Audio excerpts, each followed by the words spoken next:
임마누엘 하나님께서 우리의 삶을 항상 인도하실 줄 믿습니다. 아멘.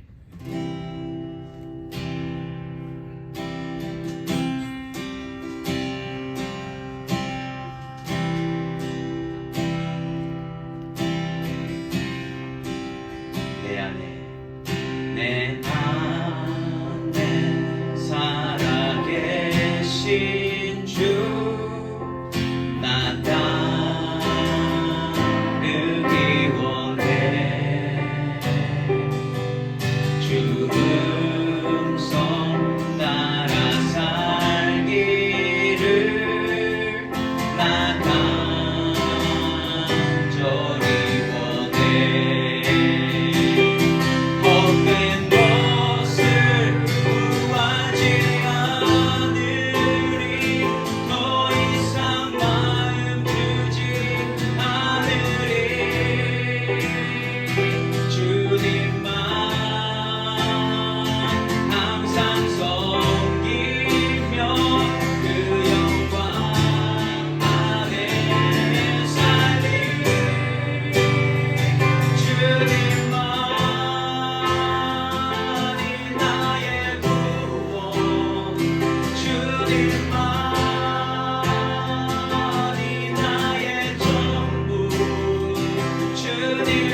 처음부터 다시 불러봅니다. 내 안에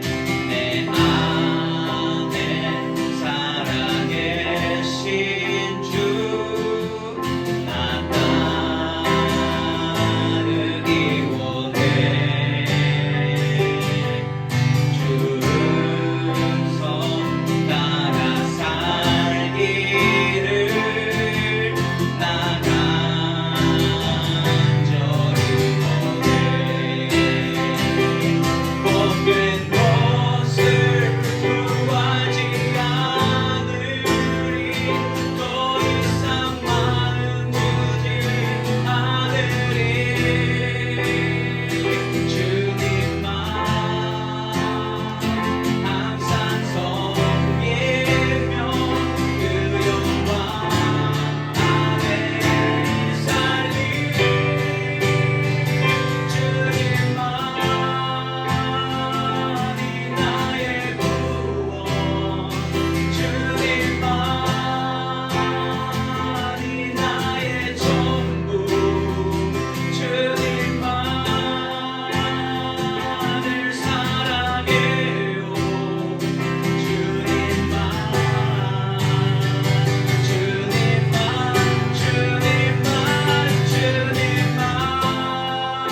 주님만이 나의 구원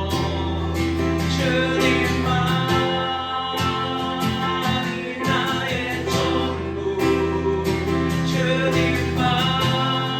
주님만을 사랑해요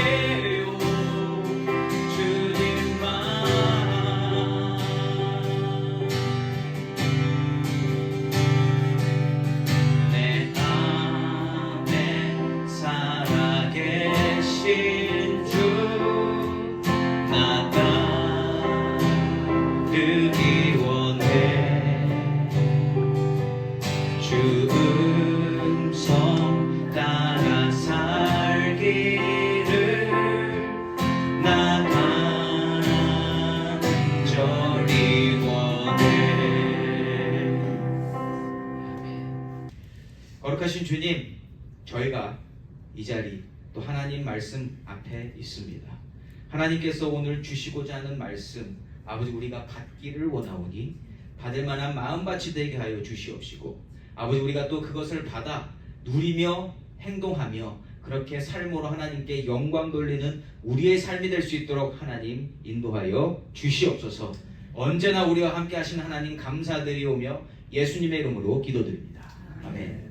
오늘 본문 말씀 요한복음 10장 1절에서 21절까지의 말씀입니다. 요한복음 10장 1절에서 21절까지의 말씀인데요. 우리 7절부터 21절까지 함께 교독하도록 하겠습니다. 요한복음 10장 7절에서 21절까지의 말씀 우리 함께 교독하도록 합니다. 7절 제가 먼저 읽습니다. 그러므로 예수께서 다시 이르시되 내가 진실로 진실로 너희에게 말하노니 나는 양의 문이라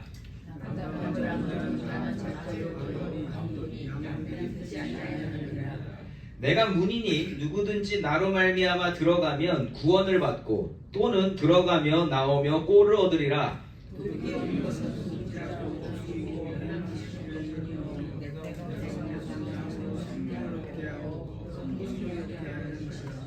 나는 선한 목자라. 선한 목자는 양들을 위하여 목숨을 버리거니와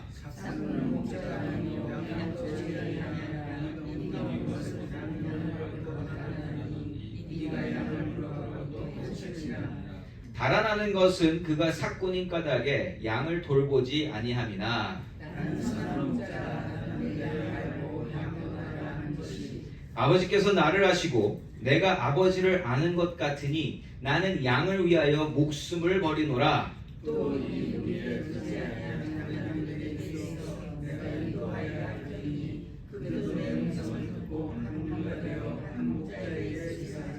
내가 내 목숨을 버리는 것은 그것을 내가 다시 얻기 위함이니 이로 말미암아 아버지께서 나를 사랑하시느니라.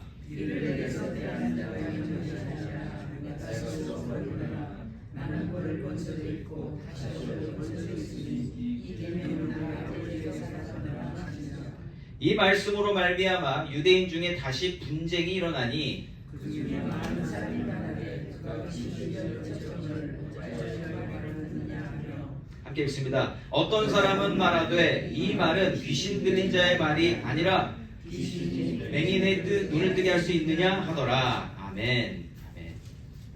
저는 오늘 주님만 따라가야 합니다 라는 제목으로 말씀을 나누기 원합니다. 제가 한국에서 살았을 때 자랐던 동네, 태어나서 자랐던 동네가 응암동이라는 곳입니다. 혹시 아시는지 모르겠습니다. 이게 서울 외곽 지역이라 잘 모르시는 분들도 많아요. 예. 자, 그런데 그 동네에 유명한 게 하나 있습니다. 뭐냐면 감자탕이 유명합니다. 예. 그 응암동 대림시장 쪽에 가면 감자탕 거리가 있어요. 지금은 많이 없어졌다 하더라고요. 예. 자, 근데 중요한 건 제가 거기 가본 적은 없어요. 예.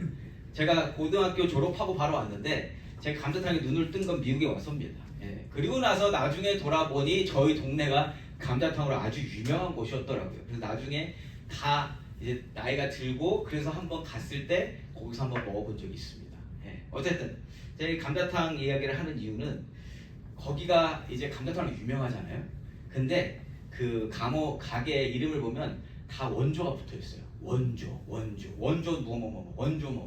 그러니까 처음에 누가 원조를 썼겠죠. 예. 그러다 보니 아니 우리가 원조인데 그래가지고 원조 쓰다가 나중에는 원조 중에 원조라는 또 상호명이 있었습니다. 예. 왜 이렇게 원조 이렇게 따지고 있을까? 원조가 중요하거든요. 예. 자, 그런데 그렇게 다 원조 붙여놓으면 누가 원조인지 안다 모른다? 모른다. 나중에는 뭐가 중요해요? 맛이 중요하지 뭐 누가 처음 시작했는지 별로 상관 안 합니다. 어느 집이 맛있는가. 여러분 세상의 관점은요 이렇게 원조를 찾다가 나중에 결국 변질이 돼서 이제 맛으로 가게 돼 있어요. 예. 그런데 우리가 이 세상을 바라볼 때 처음 시작이 어디였는지 아는 것은 굉장히 중요합니다. 그리고 그 시작이 누구셨는지 변하지 않는다는 거예요. 이 세상은 하나님이 지으셨고 하나님이 시작하셨으며 하나님께서 마무리하실 줄 믿습니다. 이 진리는요 절대 변하지 않는다는 거예요. 세상이 시작되는 것에 대한 원조는 하나님이시고 그 원조는 아무리 누가 뭐라고 해도 이 세상 아무리 좋은 걸 갖다 줘도 절대로 변하지 않는 사실이라는 겁니다. 예. 그런데 이러한 세상의 본체 되시고 창조의 시작 되시는 하나님이 계심에도 불구하고 이 세상에는 하나님을 가리우는 것들이 너무나 많다라는 거예요. 자꾸만 그게 아닌 것처럼 그리고 그게 아니라고 부정은 안 해도 하나님을 가리워버리는 일들이 너무나 많이 있다. 그래서요 어떤 일이 일어나냐면 하나님이 창조주이심을 알고요 분명 믿고 있는데도 불구하고 하나님이 안 보일 때가 있다는 거예요. 거기에 우리가 많이 넘어진다. 거기에 우리가 많이 휩쓸려 간다라는 겁니다. 그래서 하나님과의 관계가 온전하지 못하고 흔들거리고 약해지고 거기서 불안해지고 하기 때문에 그래서 하나님이 우리에게 예수님, 성령 하나님을 보내주신 줄 믿습니다. 언제든지 붙잡고 살라고. 오늘 본문에서는요 구원의 유일한 소망 되시고 통로 되시는 예수님을 또 한 번 드러내고 있습니다. 오늘 말씀을 통해서 우리가 예수님을 붙들어야 하는 이유를 다시 한번 깨닫고 예수님을 잘 따라가며 세상을 잘 분별하고 살아가시는 저와 여러분이시기를 예수 이름으로 축원합니다. 자, 모든 일에는요 여러분 합법적인 절차가 있습니다. 올바른 방법이 존재한다는 거죠. 무슨 일을 정할 때 다 그 방법을 먼저 정하고 방법을 만들어 놓는다는 겁니다. 그래서 천국 가는 과정도 합법적인 절차가 있습니다. 1절과 2절 말씀입니다. 내가 진실로 너희에게 이르노니 문을 통하여 양의 우리에 들어가지 아니하고 다른 데로 넘어가는 자는 절도며 강도요 문으로 들어가는 이는 양의 목자라. 아멘. 아멘. 네. 양의 우리에 들어가기 위해서는 오직 한 가지 문만 존재한다는 겁니다. 다른 문이 없다. 그런데 만약 문을 통과하지 아니하고 양의 무리로 들어가려고 한다면 그것은 불법이다라는 거예요. 불법. 예. 그렇게 해서 그렇게 하는 사람은 어떤 사람들이다? 절도법이고 강도라고 표현하고 있습니다. 하나님께서는요 오직 하나의 문만 만들어 놓으셨습니다. 하나의 문만 정해 놓으셨다라는 거예요. 다른 문이 없습니다. 그래서 하나님 정하신 문 외에 다른 방법이 있다고 하거나 혹은 다른 문이 있다고 하는 것 자체가 오류가 된다는 거예요. 왜? 존재하지 않으니까. 오직 문 하나만 있거든요. 사실 다른 방법으로 들어갈 수도 없어요. 만약에 다른 게 있다고 하면 그건 진짜를 모르는 거예요. 모르기 때문에 다른 방법도 다른 문도 있다 말하는 거라는 거죠. 자, 여기서 말하는 우리는 천국입니다. 그러니까 정하신 문은 천국이라는 게 있고 정하신 문은 예수 그리스도 한 분이에요. 그거밖에는 방법이 없다. 천국은 오직 하나님께서 정하신 방법, 예수를 믿는 믿음으로 말미암아 들어갈 수 있는 줄 믿습니다. 여기서 벗어날 수 없다라는 거예요. 다른 옵션은 없다. 그래서 우리 예수님께서 인간의 몸을 입고 오셔서 보여주시는 것은 예수님의 행동과 예수님의 말씀과 예수님의 가르침이 유일한 것이고 합법적인 것이며 불법이 없다라는 것을 먼저 말씀해 주시면서 구원에 대해서 헷갈리지 않도록 해주신다라는 거예요. 그래서 이것을 가지고 있으면 아무리 다른 것이 공격해도 끄떡없다. 진짜가 무엇인지를 알면 가짜가 아무리 공격해도 공격받지 않는다라는 거예요. 그래서 예수님은 초지일관, 구원에 관하여 말씀하시고 유일한 구원의 소망이 예수님 스스로가 되심을 계속 증거해 주시는 거예요. 요거를 기억해야 된다. 요거를. 저와 여러분에게도 그 어떤 방법이나 다른 길이나 다른 분이 다른 방법이 있는 것이 아니라 오직 예수만 우리를 구원하실 수 있다는 사실이 우리 마음속에 온전히 박혀있기를 예수 이름으로 축원합니다. 이것만 변질되지 않으면 우리는 살 소망이 있다는 거예요. 천국으로 가는 방법에 대한 소개를 해주시고요. 이제는 그 관계성에 대해서 말씀해 주세요. 3절 말씀입니다. 문지기는 그를 위하여 문을 열고 양은 그의 음성을 듣나니 그가 자기 양의 이름을 각각 불러 인도하여 내느니라. 아멘. 당시 성읍 안에 양우리가 있었대요. 그러니까 양을 맡아주는 거죠. 그래서 문지기는 뭐 하는 사람이냐면 양 주인이 양을 이끌어가는 목자가 그 양의 우리에 이제 양을 맡겨놓으면 문지기는 문 닫아주고 문 열어주는 거예요. 자, 그런데 3절에서 보시면 그 이제 맡겨놨던 양을 찾을 때 어떻게 찾으신다고요? 이름을 각각 불러 이렇게 불러낸다. 자, 우리 성도님들 가운데는 강아지를 키우시는 분들이 많이 있습니다. 다 이름을 지어놓으셨죠.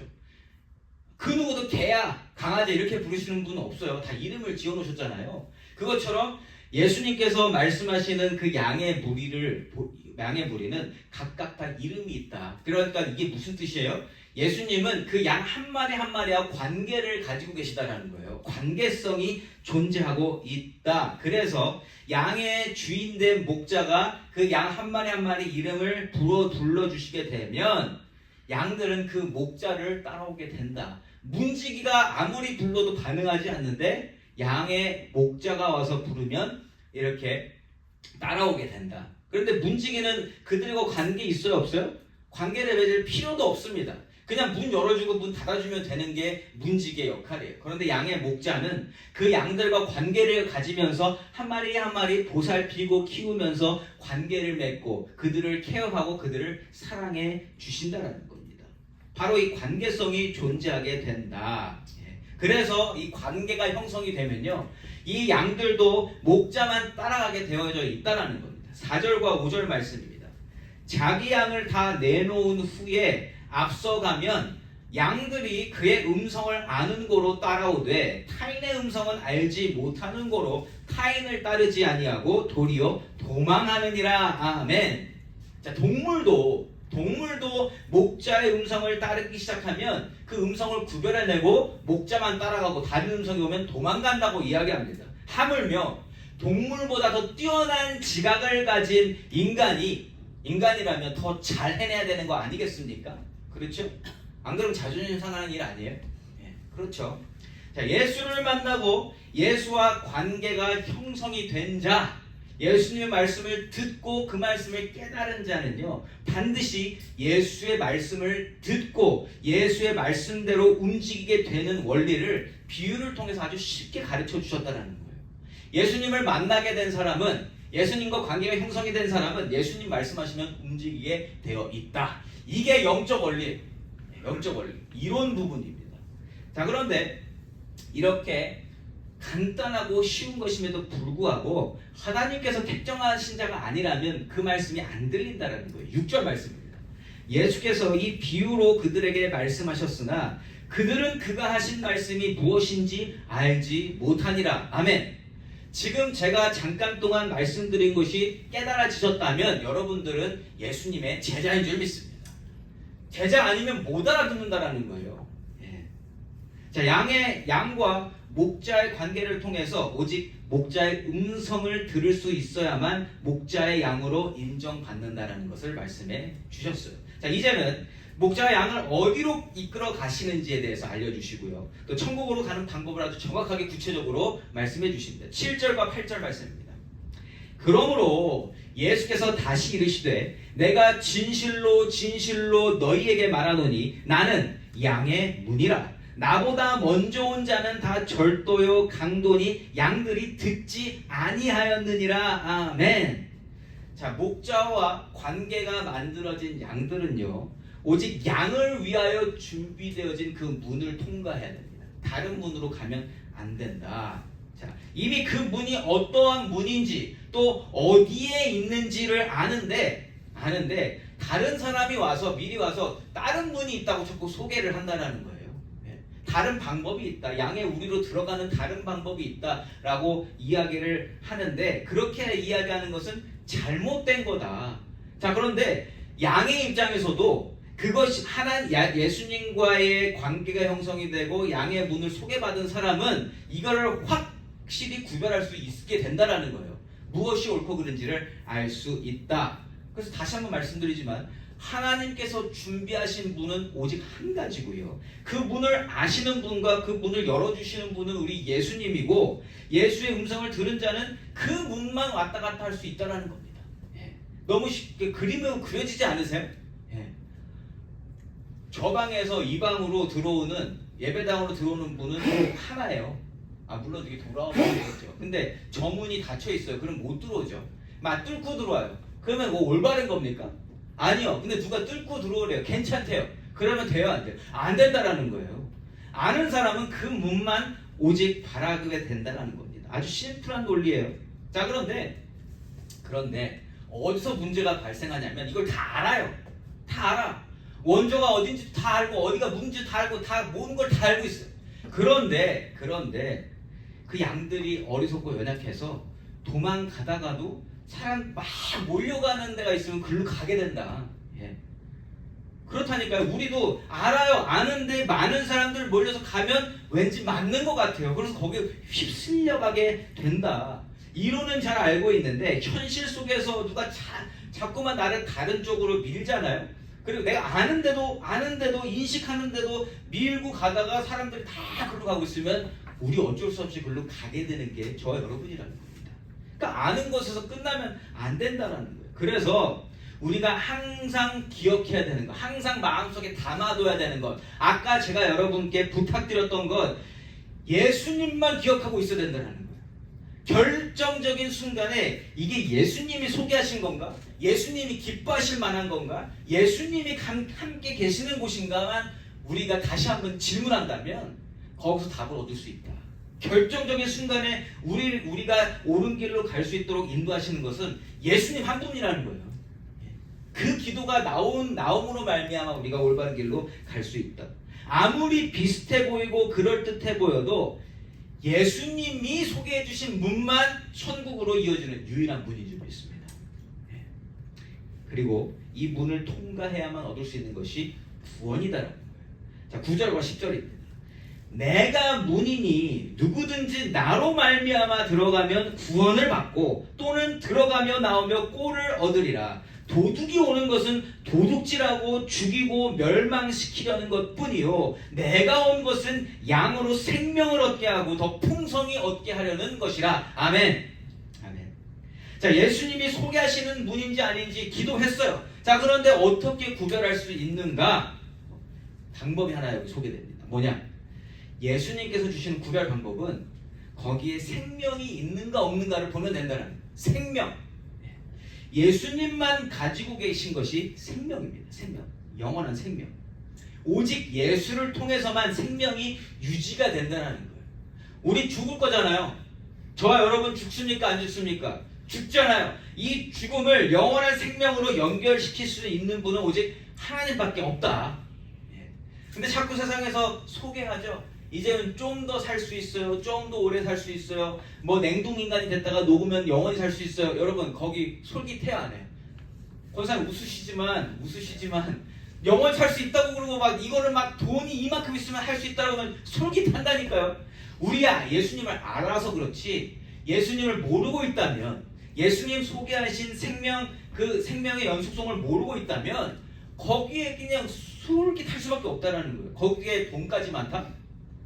해보시겠습니까? 안 해보시겠습니까? 아니 물론 여러분들은 안 하시겠죠. 여러분은 안 하시겠지만 거기에 우리가 아니 약은 왜 이렇게 먹습니까 우리가? 예. 아니 말은 천국 가면 너무 좋죠. 그런데 약을 막 먹어. 예. 왜 약 먹어요? 아니 살고 싶으니까. 그게 우리의 본능이라니까요. 예.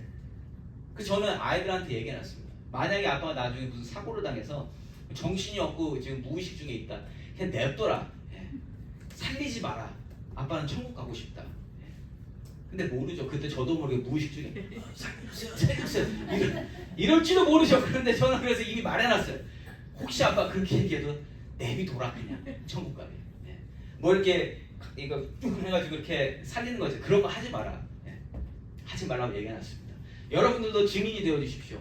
예. 만약에 저를 그렇게 봤는데 목사님을 살려야 됩니까 말아야 됩니까 그러면 그냥 내비두시는 걸로 예. 부탁드리겠습니다. 어쨌든 자, 예수님만 가지고 계신 것이 생명이라는 거예요. 예수 아닌 다른 것은 절대로 생명을 연결시킬 수 없다는 거예요. 예수님 아닌 것은 죽음과 멸망뿐이다. 결론은 그거예요. 즉 예수 말고는 죽음과 멸망에서 구출해줄 능력이 아예 전혀 없다. 그냥 1% 가능성도 없다라는 거예요. 예수께서 인도하시는 모습에는요 생명을 향한 가르침이 있어요. 생명을 살리려는 의지가 있으시다. 그리고 또 생명을 위한 그의 특별한 조치가 있다는 거예요.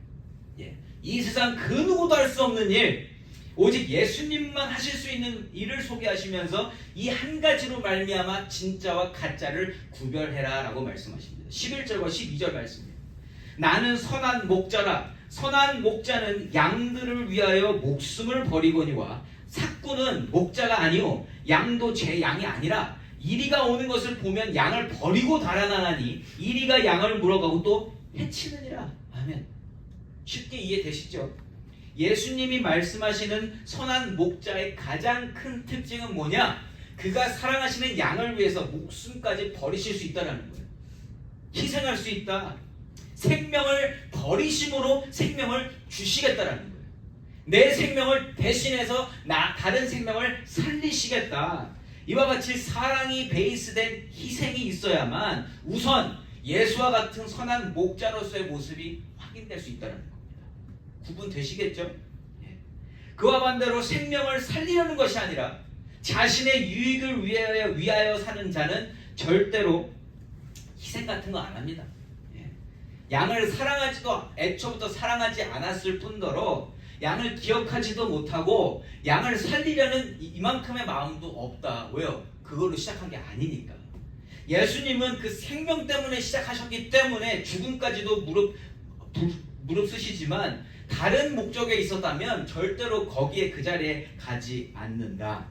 양과의 관계도 없고요. 그저 양들을 사업의 수준과 크기로만 보는 자, 즉 사꾼들의 특징은요. 양을 그냥 돈 버는 그냥 생산품으로만 보게 된다. 그런 자들이 어떻게 양을 위해서 목숨을 내놓을 수 있겠습니까? 못 내놓죠. 사랑도 없고 생명을 살리는 마음조차 없는데 어떻게 그리 하겠냐는 거예요. 양을 이리에게 내주는 자는 내가 살겠다고 그 시간을 벌려고 맡겨놓고 가는 겁니다. 어떻게 되든 상관없이. 저는 이 부분을 묵상하는데 그냥 사이비 교주들의 그냥 이름과 얼굴들이 하나씩 이렇게 지나갔어요. 이렇게. 이 세상에 참 많죠. 어저께 아침에도 잠깐 얘기했었잖아요. 그러한 교회 몸담으셨던 분이 한 분 계시고. 그런데 그게 왜 그렇게 된다? 사랑 받는 것 같거든요. 속이거든요. 사랑 주는 것 같고 뭔가 희생하는 것 같지만 생명과 전혀 상관없다. 전혀 상관없다. 돈을 위해서, 욕구를 위해서, 명예를 위해서 사람들을 끌어모으고요. 사람들을 모으는 게 목적이거든요. 얼마나 전도 열심히 합니까? 전도 열심히 하잖아요. 왜요? 모아야 이 자원이 끌어지니까, 모아야 돈이 모아지니까요. 사람의 그런데 그렇게 모아서 뭐예요? 그 영혼을 박살내버립니다. 무너지게 합니다. 영혼을 죽인다라는 거예요. 생각보다 많습니다. 근데 뭐 그 사이비 교주들만 그러나 아니요. 교회라는 이름을 가지고 목사라는 타이틀을 가지고 장로, 권사, 집사로 살아가는 사람들 중에 그러한 사람들이 분명히 또 있다라는 거예요. 그래서 우리가 잘 구별해야 된다. 잘 구별해야 된다. 특별히 목사의 자리에 있는 사람, 저 같은 사람 예수 아닙니다. 예수가 될 수가 없어요. 하나님께서 주의 정도로 교회 주인이라고 하신 적은 단 한 번도 없으십니다. 아예 그런 하지 마라가 아니라 아예 그런 말씀이 없어요. 왜? 주인이 아니니까. 목사가 주인의 자리에 가면 절대로 안 된다는 겁니다. 저는 트루스교회의 주인이 아니에요, 여러분. 여러분들도 확실히 하셔야 됩니다. 어떤 교회든지 교회의 주인 되시고 머리 되시는 분은 피값으로 교회를 세우신 우리 예수 그리스도인 줄 믿습니다. 우리가 요것만 확실히 알고 있어도, 그래서 여러분 이게 확실히 있으시면 제가 변질되면 여러분들이 확실히 알아요. 그때는 말씀하셔야 돼요, 저한테. 제가 다른 영에 끌려서 그렇게 가고 있으면 여러분 말씀하셔야 됩니다. 저를 끌어내리든지 아니라고 말씀하셔야 된다는 거예요. 혹시나 누구든지 자신이 재림할 예수라고 말을 한다면 그 사람은 100% 사꾼입니다. 100%. 우리가 만나 뵐 예수는요, 이 땅에서 못 만나요. 예수는 언제 뵀습니까? 우리가 죽거나 아니면 마지막 심판이 와서 그때 중간에서 예수님을 만나거나 공중에서. 그렇지 않고서는 누구도 예수님 모습으로 오지 않아요. 말씀에서 약속하셨는데 어떻게 그 사람이 예수님만 인간이 되어서 오실 수 있고 다른 사람은 인간 없어요. 사람의 영혼을 살리시는 분은 오직 하나님 한 분이신 줄 믿습니다. 이 세상에 아무리 뛰어난 사람이 있다 해도 그 사람이 영혼을 살리지는 않아요. 물론 하나님께서 그 사람을 사용하셔서 그 사람과 대화하게 하시고 혹은 저처럼 목사로 사용하셔서 말씀을 전하게 하시고 여러분들의 영혼이 살림을 받았다면 그건 제가 한 게 아니라 저를 통해서 역사하시는 하나님이 하시는 것으로 여러분들이 분명히 아셔야 됩니다. 그거는 제가 하는 게 아니라는 거예요. 사람이 하는 게 아니다. 사용받는 그 사람에게는 능력 자체가 없습니다. 그냥 하나님이 사용하시는 거지. 이것이 우리가 사꾼인지 예수의 사람인지를 구별할 수 있는 방법이다. 진정 하나님의 사람으로 사용받는 사람은 반드시 모든 영광을 그리고 모든 능력과 지혜를 하나님의 것으로 돌릴 수밖에 없다. 왜요? 시작이 거기고 주신 분도 하나님이고 하나님 아니시면 난 아무것도 아니니까. 내가 할 수 없고 나는 오직 하나님께서 말씀하신 것을 주신 것을 전하기만 하는 것이다. 이것을 말하는 자여야만, 이것을 스스로 이야기할 수 있어야만 하나님 사용하시는 사람으로 우리가 볼 수 있다는 거예요. 그러한 사람은 어떠한 양도 자기 거라고 하지 않습니다. 여러분들이 제 양입니까? 여러분들이 제 성도님이에요?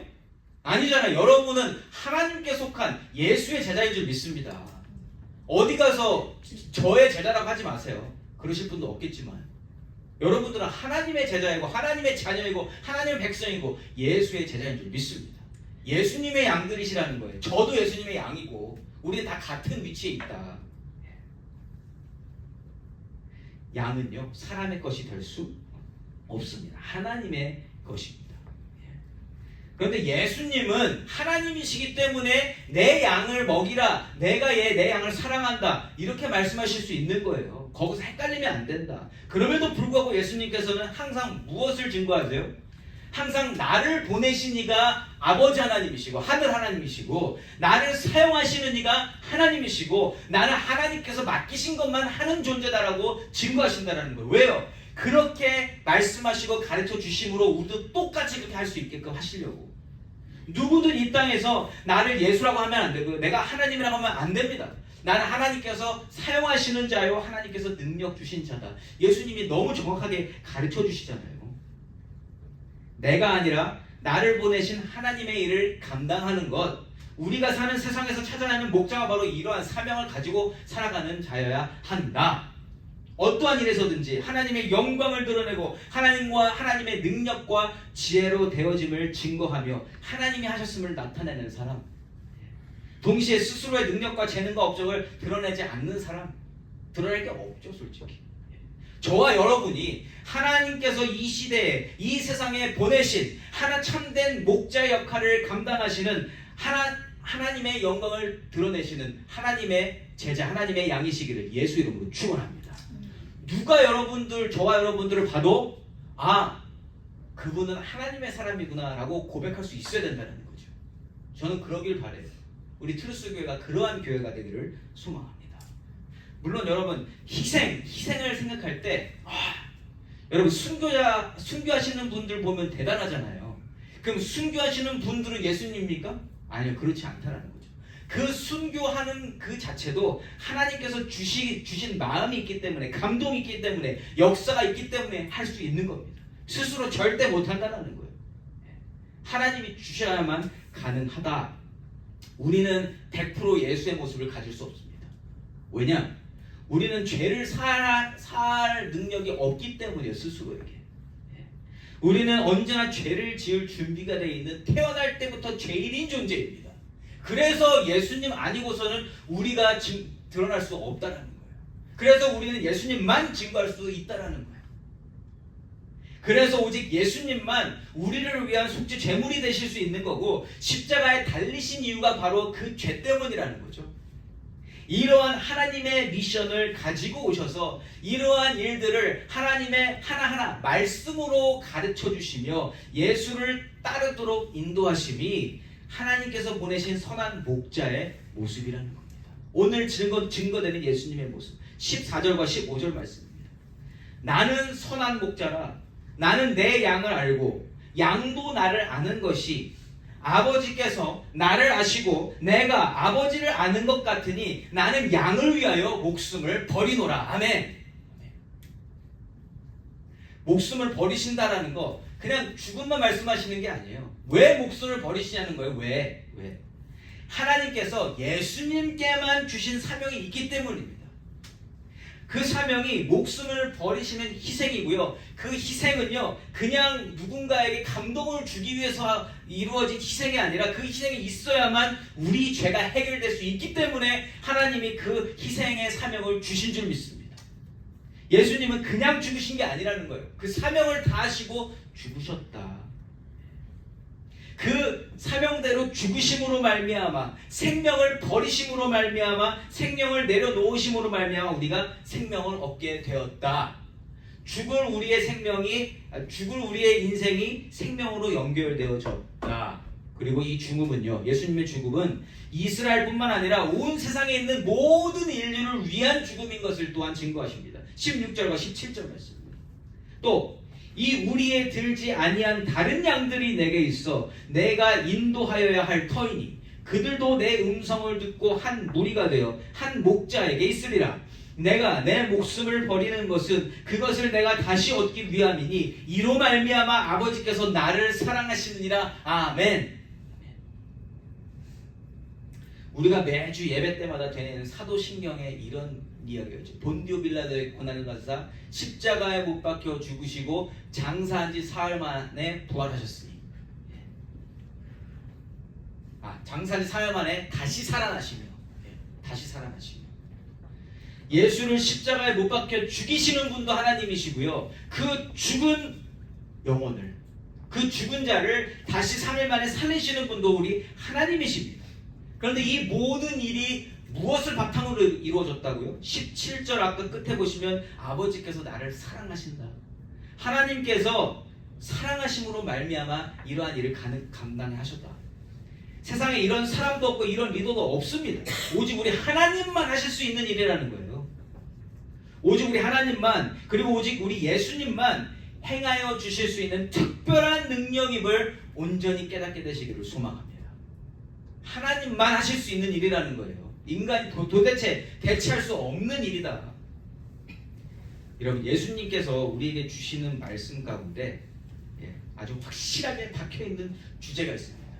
그 핵심 주제가 뭐냐면 하나님 한 분께만 소망이 있고 하나님 한 분께만 능력이 있고 하나님 한 분께만 생명이 있다는 한 가지 주제예요. 다른 게 없다. 다른 어떠한 옵션 아무것도 없다. 오직 하나님께만 생명이 있다. 그리고 그 생명을 그대로 가지고 온 나에게 생명이 있다. 그 나가 누구예요? 예수 그리스도. 예수님은 그 핵심 주제에서 벗어나지 않으십니다. 하나님을 정말 제대로 알고 하나님을 정말 제대로 소개하며 하나님과 가장 가까우신 분임을 스스로 소개하시면서 그 하나님에 대한 증거를 계속적으로 하고 계시다라는 거죠. 그러시면서 하나님의 명령으로 하나님 주신 사명으로 오셨지만 예수님 스스로에 대해서도 권세가 있으심을 드러내십니다. 비록 죽기 위해 왔지만 그 일은 절대로 하찮은 일도 아니고 쓸데없는 일도 아니라 오직 하나님으로만 하실 수 있는 일이다. 18절 말씀입니다. 이를 내게서 빼앗는 자가 있는 것이 아니라 내가 스스로 버리노라. 나는 버릴 권세도 있고 다시 얻을 권세도 있으니 이 계명은 내 아버지에게서 받았노라 하시니라. 아멘. 하나님이 주신 사명, 내가 동시에 하나님인데 그것을 하나님께서 아버지 하나님께서 나에게 주신 사명으로 가지고 와서 나는 이 목숨 버리는 것을 내가 스스로 하는 거다.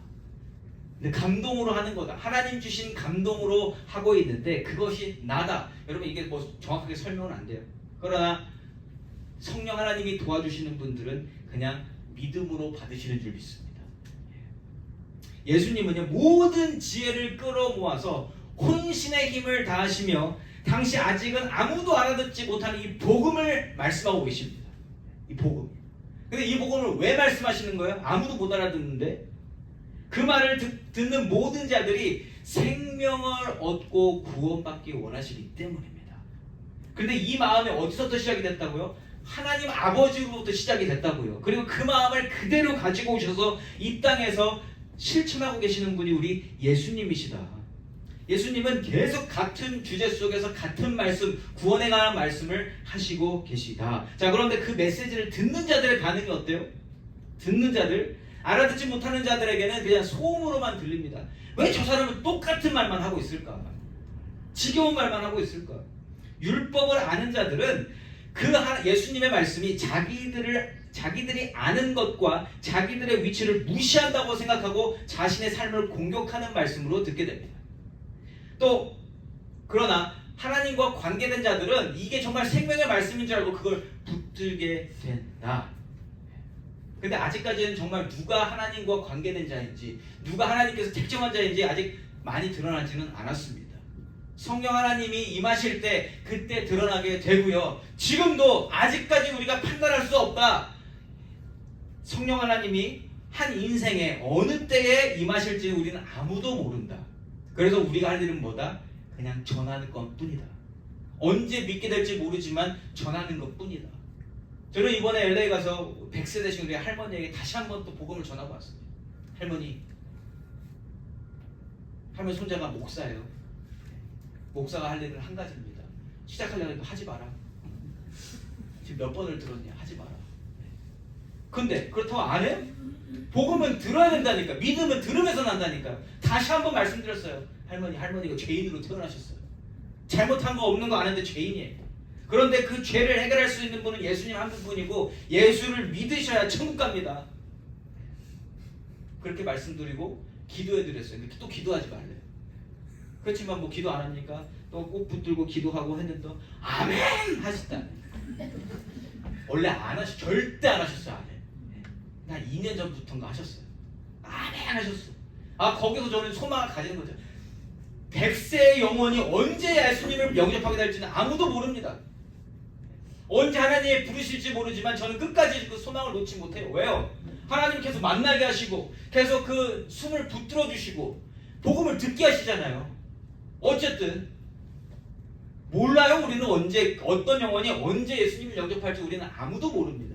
그런데 우리가 할 일은 그냥 전하는 것뿐이에요. 예수님은 그거 하고 계시다. 오늘 말씀하신 것이 어떤 사람의 마음 가운데 계속 남아서 예수님 돌아가시고 나서 언젠가 그 말씀이 기억이 나면 그 영혼은 구원받는 줄 믿습니다. 예수님이 그거 하고 계신다라는 거. 그 생명을 주시기 위해서. 여러분, 복음을 듣는 자들의 반응에 대해서 우리가 이야기해봤는데 여러분들은 어떠세요? 요한복음 통해서 비슷한 말씀 계속 반복적으로 들려지는 거 아시죠? 여러분들은 어떠십니까? 좀 지겹지 않으세요? 다른 것 좀 하지. 다른 것 좀 하지. 혹시 이런 마음 들지 않으시냐는 거죠. 지루할 수 있습니다. 귀에 안 들릴 수도 있어요. 충분히 그럴 수 있습니다. 왜요? 우리가 그렇게 연약한 사람이라니까요. 저 역시도 보면서 또 결론은 똑같은데 똑같은 얘기 해야 되는데 여러분 전하는 자 입장에서도 이게 얼마나 괴로운 일인지 아세요? 뭐 다른 거를 드리고 싶지. 아무리 좋은 거라도 맨날 똑같은 거 잡숴보세요. 진리지.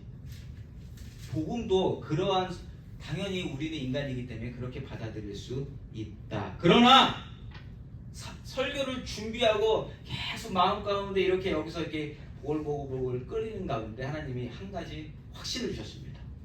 사명을 갖고 전해라. 네가 할 일이 복음 전하는 거지 뭐 누구 즐겁게 하려는 거냐. 누구 그거 아니다. 네가 전할 것은 그냥 내가 이야기하는 복음뿐이다. 예수님처럼 하면 된다라는 확실한 마음을 주셨어요. 그래서 저는 준비하다 갑자기 힘이 솟았습니다. 그래 이건 100번 해도 똑같이 해도 괜찮은 거다. 좋은 거다. 하나님 영광 받으실 줄 믿습니다. 하고 준비했어요.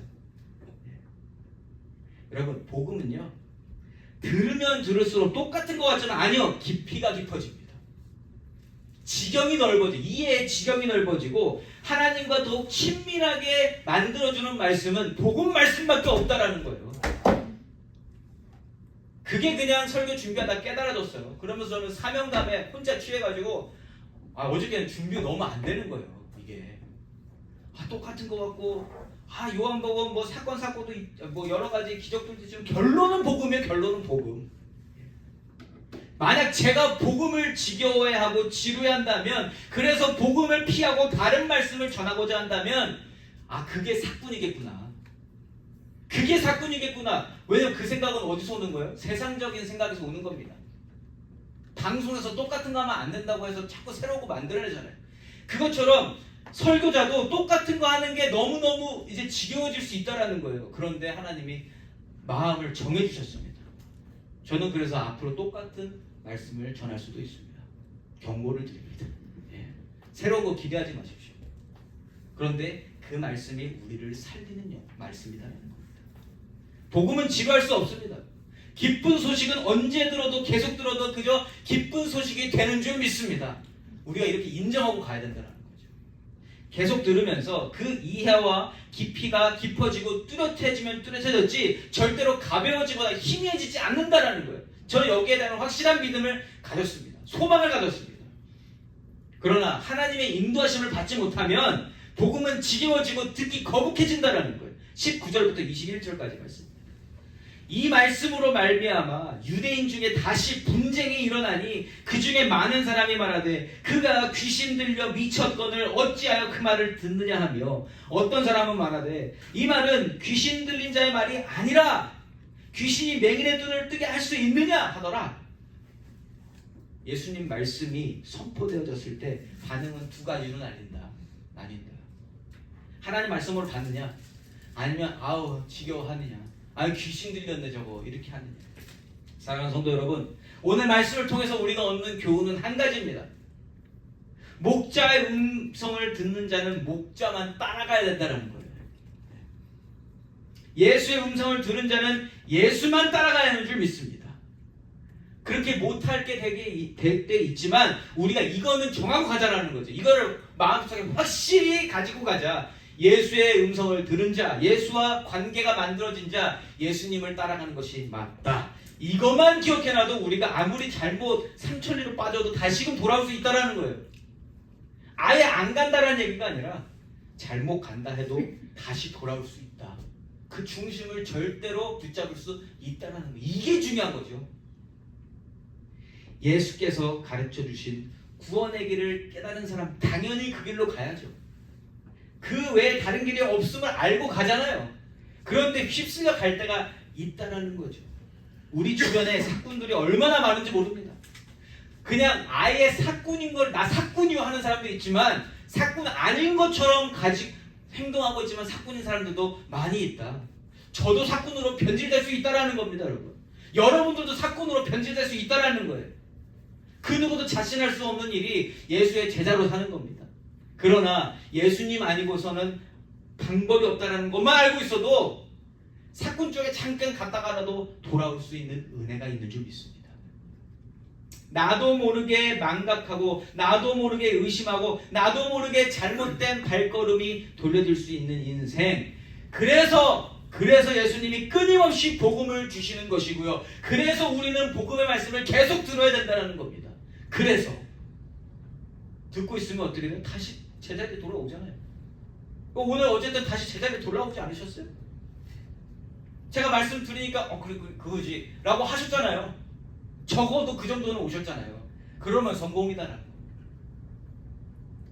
알고 있는 것이지만, 귀가 닳도록 들은 말씀이지만 오늘처럼 한번 또 듣고 나면 더욱 교묘하게 우리 영혼을 흐트러 놓는 사건들의 방해를 구별할 수 있다는 거고요.